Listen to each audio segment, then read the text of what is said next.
అయితే యాక్చువల్‌గా 'శర్వా' గారి సినిమాలంటే దాంట్లో రొమాన్స్ కూడా ఎలా ఉంటదంటే చాలా సటిల్‌గా ఉంటది. బట్ దీంట్లో ట్రైలర్‌లోనే మాకెందుకు కొంచెం వైల్డ్ సీన్స్ కనిపించినట్టు అనిపించినియి మాకు.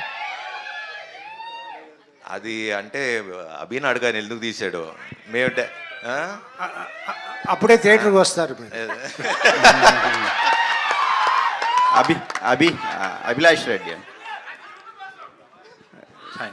ట్రైలర్ చాలా బాగుందండి. ఇంటర్నేషనల్ స్టాండర్డ్స్ కనిపించాయి.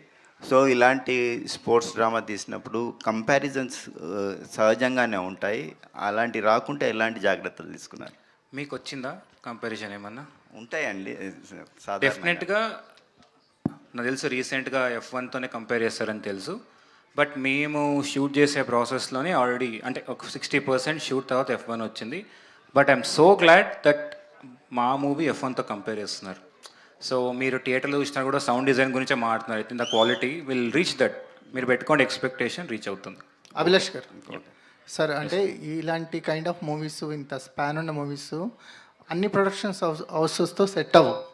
కొన్ని ప్రొడక్షన్స్ హౌస్లే ముందుకు వస్తాయి. యువి ఇచ్చిన సపోర్ట్ గురించి ఏం చెప్తారు? ఎందుకంటే ఇది రెగ్యులర్ కైండ్ ఆఫ్ సినిమా కథ, అన్ని ప్రొడక్షన్ హౌస్లు పిక్ చేయరు ఇలాంటి కథలు.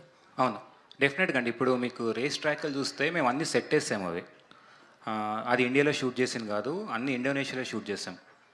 మీకు ఒక టెరెయిన్లో క్లైమాక్స్లో ఒక టెరెయిన్ ఉంటుంది చెప్పాలి కాబట్టి, ఎందుకంటే నాకు వంశీ అన్న దొరికినంత సపోర్ట్, ఆ ఫండ్స్ కానీ అంటే అడిగింది ఇచ్చారు ఎప్పుడు.